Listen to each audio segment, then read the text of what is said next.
Queridos, eu gostaria de convidá-los juntos a abrirmos a palavra de Deus para Lucas capítulo 2.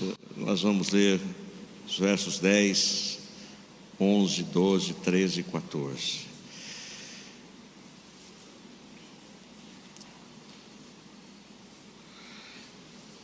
Lucas 2, os versos 10 a 14. Não sei se você já teve a oportunidade de responder por que você é um cristão. Se alguém já te perguntou isso, por que você é um cristão? Quais seriam as possibilidades aí de resposta, né? Eu sou cristão convicto, porque tenho recebido de Jesus a alegria, a coragem, o entusiasmo que só Jesus pode dar. Só Ele pode nos dar.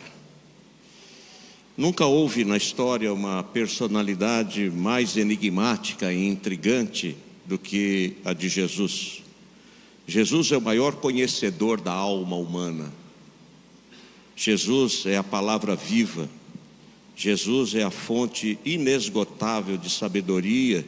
Ele é o mestre da sensibilidade que nos ensina a contemplar as coisas simples da vida. Jesus é a nossa história. Ele é o primogênito de Deus. Ele veio do trono do seu pai ao ventre de uma mulher. Ele se tornou filho do homem para que pudéssemos ser filhos de Deus. Ele foi concebido pelo Espírito Santo. Nasceu de uma virgem. Ele viveu em pobreza e era absolutamente desconhecido em Nazaré, ou fora da cidade de Nazaré. Ele não tinha riquezas e qualquer influência. Ele abriu mão da sua posição de rei para se tornar um rei na terra. Ele era rico e se fez pobre por amor de cada um de nós. Ele dormiu num estábulo, dividindo espaço com outros. Um Jesus tão grande, um Jesus tão antigo, um Jesus tão eterno, um Jesus tão criativo, um Jesus tão único, um Jesus tão divino, um Jesus tão cheio de graça. Por que sou cristão? Por Jesus Cristo, única e exclusivamente porque amo Jesus Cristo, pela pessoa de Jesus, pela obra de Jesus. Os versos 10 e 11 desse texto que nós temos diante de nós nos dizem assim: o anjo, porém, lhes disse: não tenham medo, estou aqui para lhes trazer boa nova de grande alegria, que será para todo o povo. É que hoje, na cidade de Davi, lhes nasceu o Salvador, que é Cristo o Senhor. Qual é a boa notícia que produz alegria? O que você pode e eu podemos falar a uma pessoa que anda a sua vida e passa pela sua vida carregando marcas, tristezas, dores, decepções, traições, angústias? A única coisa e a melhor coisa que podemos falar é que Jesus nasceu. Jesus é o nosso Salvador. E quando a gente usa a palavra Salvador, e quando o texto sagrado nos fala que Jesus Cristo é o nosso Salvador, nasceu o Salvador,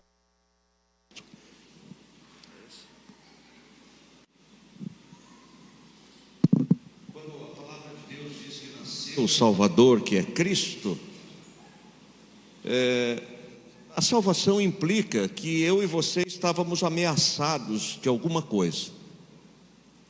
Se Ele é o nosso Salvador, e se nós o reconhecemos como nosso Salvador, nós precisamos ser salvos, e precisávamos ser salvos de alguma condição ameaçadora. Nós estávamos ameaçados, nós estávamos debaixo da ira de Deus, nós estávamos em rota de colisão com Deus.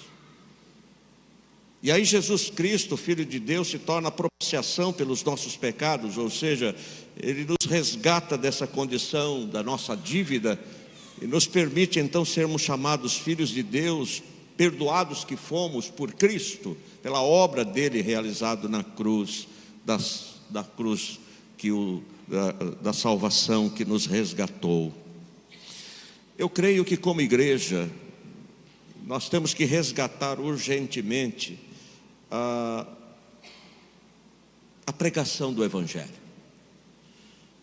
Se você acompanha aí através do YouTube, de redes sociais, as mensagens hoje que são ditas como palavra de Deus, tem a ver mais com o nosso momento aqui na terra, com as nossas necessidades aqui na terra, com as nossas conquistas aqui na terra, do que com a eternidade.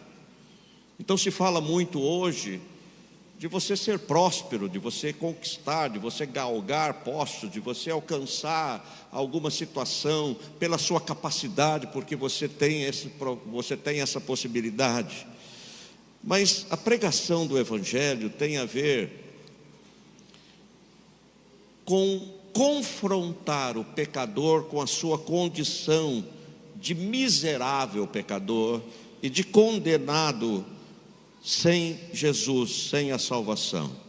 É o homem reconhecer o seu estado original de rebeldia contra Deus, entregar a sua vida a Cristo. Hoje as pessoas gostam e querem ouvir algo que lhes agrade, algo que traga a eles uma sensação de leveza, de paz.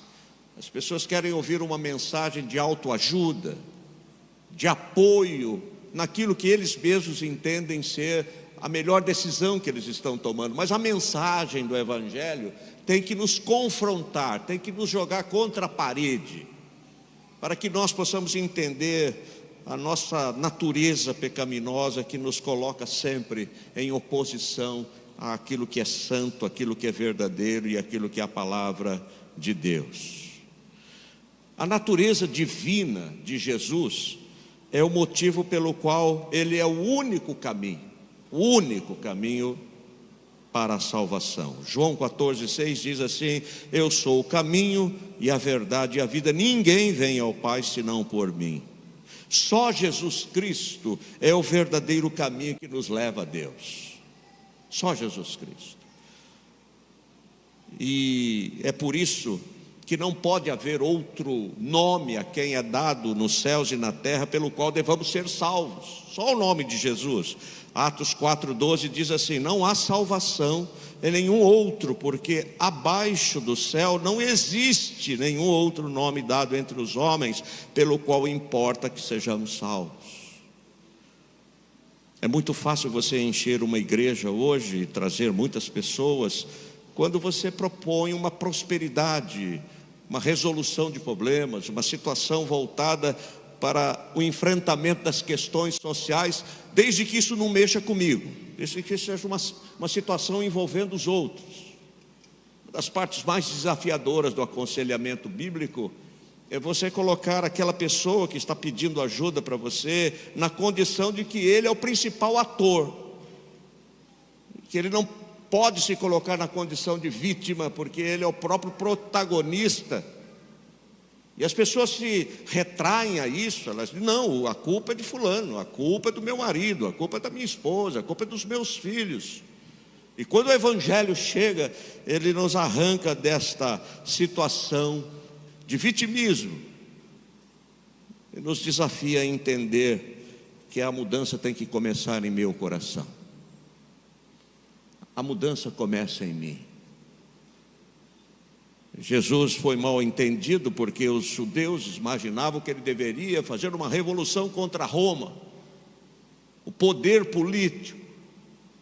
E Jesus sempre trabalhou na direção de que a transformação começa primeiro no coração do homem.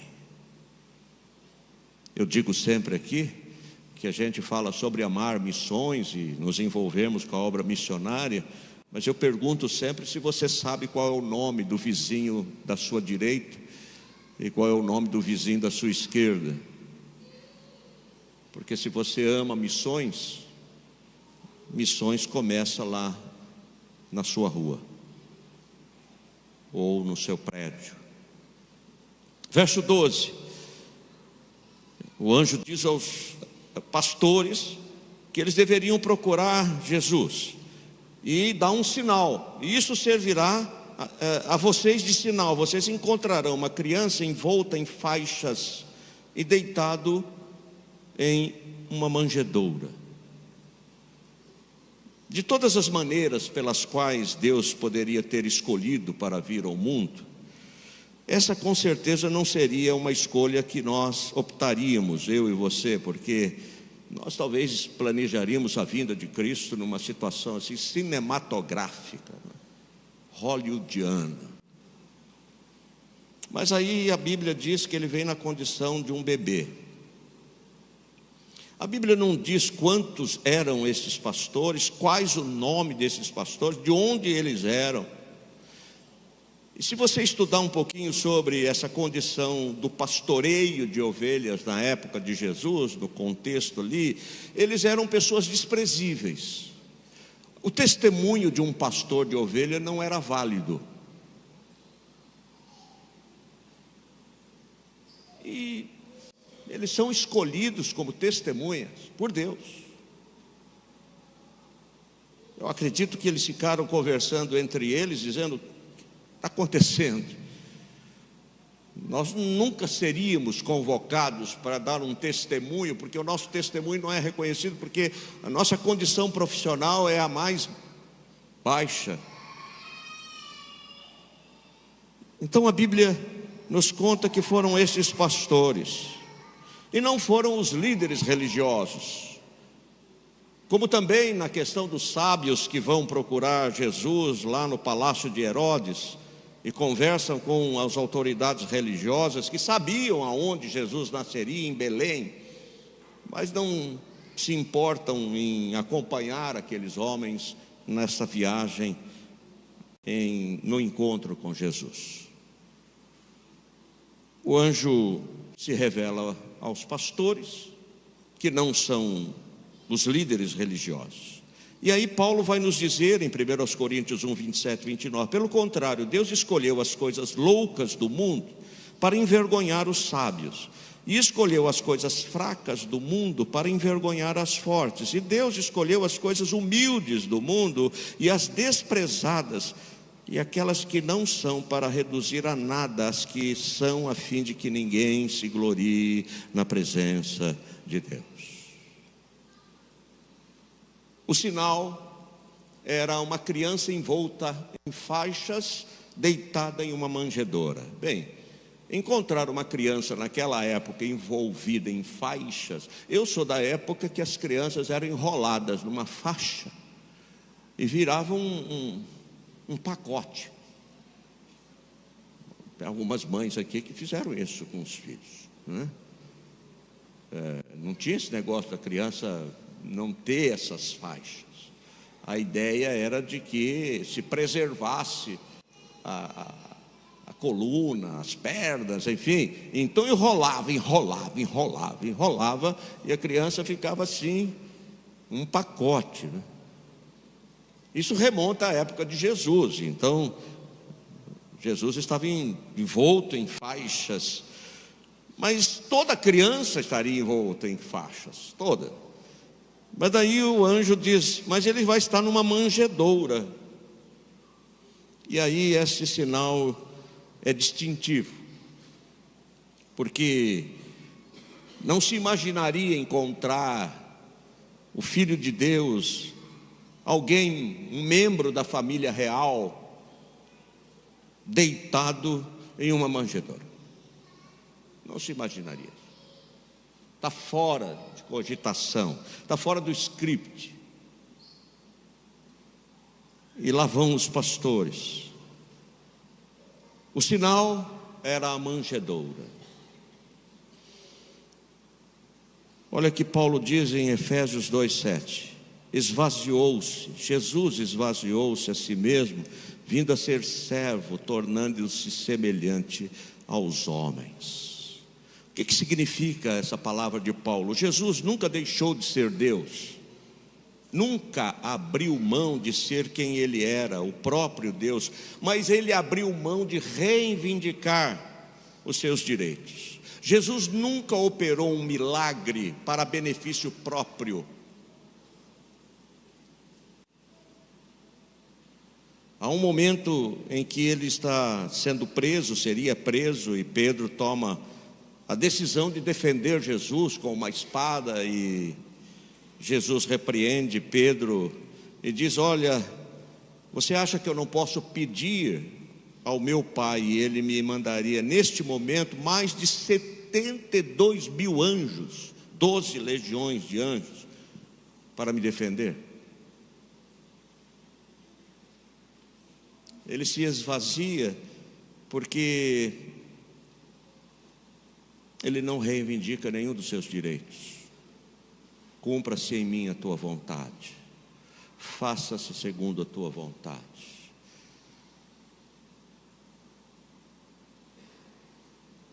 Eu preciso dizer a você nessa noite e a todos que nos acompanham: se permita ser encontrado por Jesus. E quando você encontrar Jesus, você vai encontrar o Rei dos Reis, o Senhor dos Senhores, o Salvador do mundo, Cristo o Senhor. É Mateus quem nos diz que Jesus Cristo é o Deus conosco. Eis que a Virgem conceberá e dará à luz um filho, e ele será chamado pelo nome de Emanuel. Emanuel significa Deus conosco. É impressionante para mim, irmãos, ler a palavra e entender que o sinal dado aos anjos, aos pastores, seria uma manjedoura. Vamos pensar então nesta manjedoura como Deus vindo na forma de homem e habitando entre nós, vindo na forma de um bebê e iniciando a sua vida entre nós. Em Gênesis 1:3 nós lemos: então disse, haja luz, e houve luz. Mas agora Jesus, o bebê Jesus, está precisando do cuidado da sua mãe. Toda mãe sabe que um bebê exige um cuidado 24 horas.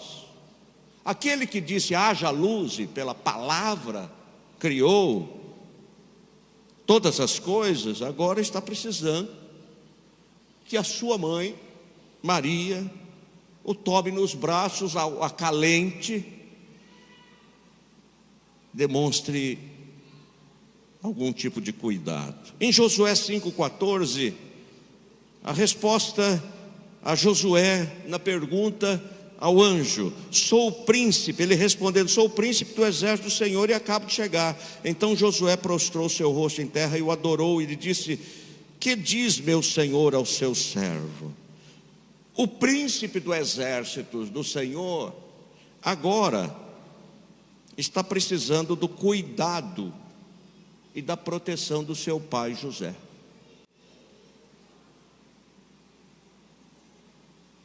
Daniel 5:21 diz que Jesus está entre aqueles, ou entre Sadraque, Mesaque e Abednego.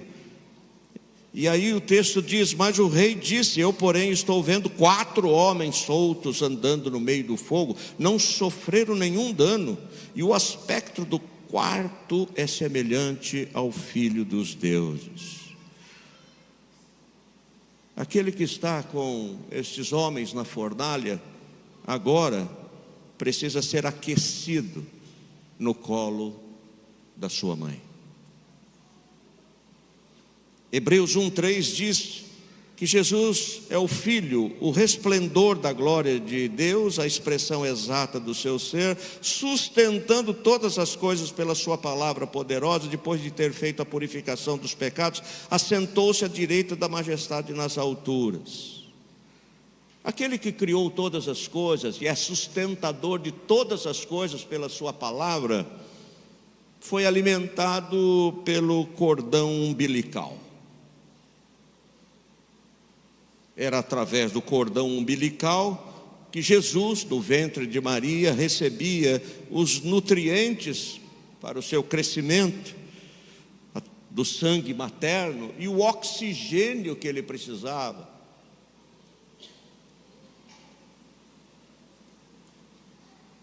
Os versos 13 e 14 nos diz assim: e de repente apareceu com o anjo uma multidão do exército celestial, louvando a Deus e dizendo: glória a Deus nas maiores alturas e paz na terra entre os homens a quem Ele quer bem. Lucas, o autor sagrado, nos conta que o nascimento do Messias visava duas coisas muito importantes: glória a Deus, dar glória a Deus, e a paz na terra entre os homens. Primeiramente, dar glória a Deus nas alturas, e depois gerar paz na terra entre os homens. A paz que eu e você tanto desejamos, e tanto ansiamos, e tanto desejamos, não é resultado de que todas as nossas necessidades sejam atendidas, e que a gente aprenda o segredo de torcer o braço de Deus, para que Deus então responda todas as nossas necessidades. E se Deus responder todas as nossas demandas, a gente vai ter uma paz e gozar uma paz aqui na terra. O velho homem descendente de Adão não adora Deus, ele se autodiviniza. E esta paz revelada aqui está vinculada ao nascimento de Jesus. A paz com Deus, a paz entre os homens, a paz na terra, só é possível se nós, homens, experimentarmos a justificação do nosso pecado em Cristo Jesus. Por que vivemos em guerra? Por que mesmo dentro das nossas igrejas nós temos competições, nós temos situações de chateação um com o outro, quantas pessoas se chateando, porque nós estamos não ambicionando e não reconhecendo que a nossa tendência é de auto nos divinizar, ou seja, você mexeu comigo, você não sabe quem eu sou, você vai ver só, você vai pagar por isso que você fez. E nós ficamos constantemente nessa ideia de que nós precisamos resgatar o nosso direito. Você precisa escolher entre ter poder e ser amado e amar. Não dá para ter poder e amar. Você escolhe. Somente a morte na cruz com Cristo poderá justificar o homem pecador. Olha o que diz João 2, 27 a 30. João respondeu e disse: o homem não pode receber coisa alguma, se não lhe for dada do céu. Vós mesmos me sois testemunhas de que disse: eu não sou o Cristo, mas sou enviado adiante dele. Aquele que tem a esposa é o esposo, mas o amigo do esposo que lhe assiste e o ouve, alegra-se muito com a voz do esposo. Assim, pois, já este meu gozo está cumprido. É necessário que ele cresça e que eu diminua. É necessário que Jesus cresça. É necessário que cada vez mais eu assuma a minha condição de reconhecer que, se em algum momento eu posso e nós podemos abençoar uns aos outros, isso é fruto da ação de Deus, da graça de Deus, da misericórdia de Deus em nós. Só haverá glória a Deus nas alturas, e na minha experiência pessoal, na minha experiência de adorador, quando houver a morte do eu. O eu precisa morrer. O eu precisa morrer. A morte do eu com Cristo na cruz. A manjedoura revela quem são os discípulos.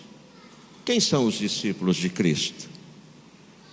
Aqueles que enxergam glória na vida e na obra de Cristo e o seguem em arrependimento, com arrependimento, fé, com regozijo no coração. Deixa eu fazer uma pergunta para você nessa noite, ou algumas perguntas. Não precisa responder, responda aí no seu coração. Você já foi rejeitado num relacionamento, depois de usarem e abusarem de você? Você já passou por essa experiência de ter sido rejeitado, rejeitada? Uma experiência de você ter dado o melhor de você ter acreditado, de você ter se doado, e de repente você é rejeitado ou rejeitada. Já passou por essa experiência? Você já foi rejeitado pela cor da sua pele?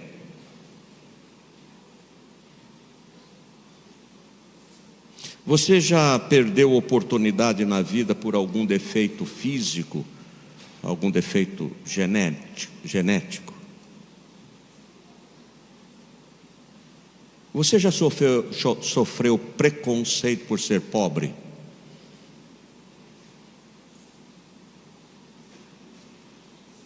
Você já foi ignorado por defender as suas posições firmes em relação aos valores da fé? Você foi preterido pelos seus amigos, esquecido pelas pessoas, porque você se manifesta em algum momento contrário àquilo que vai se estabelecendo como normal na vida. Quando Jesus Cristo usa a expressão Filho do Homem, e essa expressão Filho do Homem era o título messiânico que Jesus mais atribuía a si mesmo. Ele usa 84 vezes essa expressão, Filho do Homem. E o que significa isso? Significa que Jesus está perfeitamente identificado comigo e com você em nossa humanidade. Se você já foi preterido, preterida, se você já foi traído, traída, se você já sofreu algum tipo de preconceito, se você já viveu alguma experiência de ter sido ignorado ou ignorada por causa de alguma situação física, por alguma limitação, por alguma situação, Jesus viveu isso. Jesus viveu isso. E é por isso que ele tem esse título, ele usa com muita propriedade, e era o que mais ele gostava de atribuir a si mesmo: Filho do Homem, Filho do Homem. Então, se você está aqui nessa noite, ou você que está nos acompanhando, imagina que o seu sentimento, as dores que você está vivendo, as lutas que você está enfrentando, o preconceito que você sofre, o abandono, a tristeza de ter sido usada um relacionamento, e isso foi como se você fosse um objeto, fosse colocado fora daquele. Se você vive isso, Jesus viveu isso.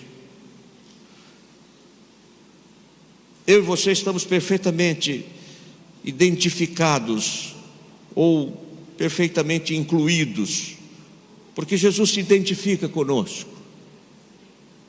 Jesus vai para o Egito como um imigrante, como um refugiado, sai do seu país e vai para um outro país.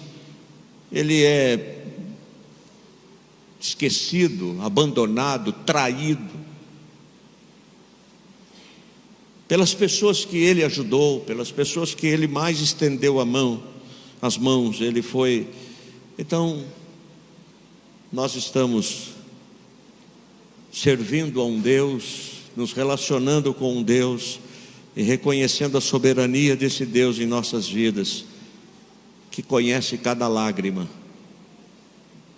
que sabe quantas foram as noites mal dormidas, quantas foram as dores do seu coração e no meu coração. Porque eu sou cristão por Jesus. A igreja pode me decepcionar, os líderes religiosos podem me decepcionar. A história mostra que ao longo dos anos, a igreja se envolveu com movimentos políticos, se vendeu ao Estado, negociou valores.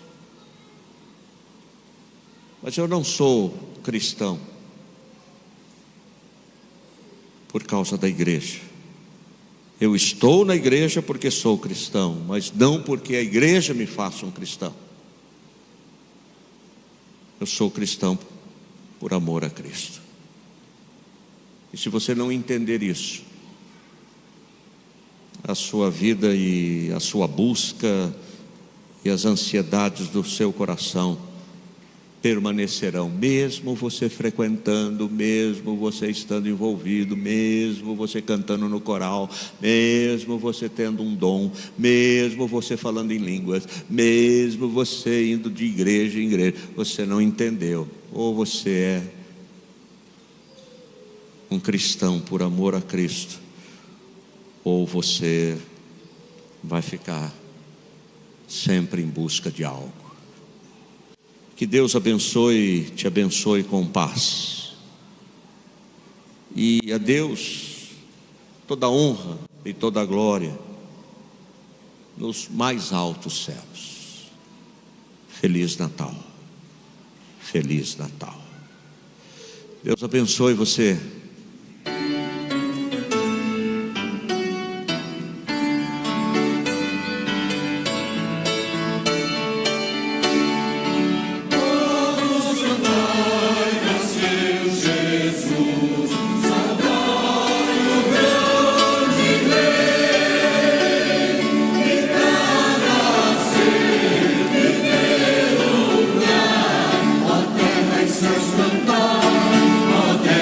Seus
que nós possamos juntos como igreja nesse tempo adorar o nome do Senhor e viva esse Natal em família. Campanhola, vem cá um pouquinho.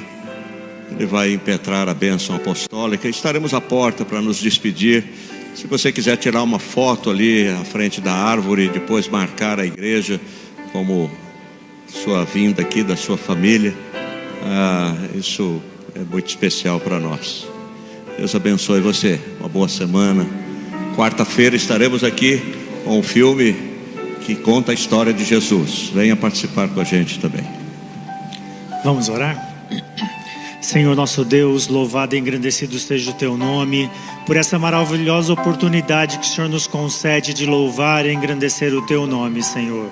Por essa nova semana que inicia, que a Tua bênção, o Teu cuidado, a Tua proteção esteja sobre nós, que o Senhor conduza, Senhor, os nossos passos, que o Senhor nos ilumine as nossas mentes, nos dê sabedoria, Senhor, para que em cada situação, em cada circunstância, em cada momento dessa nova semana, nós possamos estar trilhando no centro da Tua vontade, cumprindo o Teu querer, sendo um testemunho vivo e fiel da maravilhosa salvação que recebemos do nosso Senhor e Salvador Jesus Cristo. Abençoa, Senhor, pois a nossa semana, que o amor de Deus, a graça do nosso Senhor e Salvador Jesus Cristo, a comunhão e as consolações do Santo Espírito estejam sobre as nossas vidas, em nome de Jesus, amém.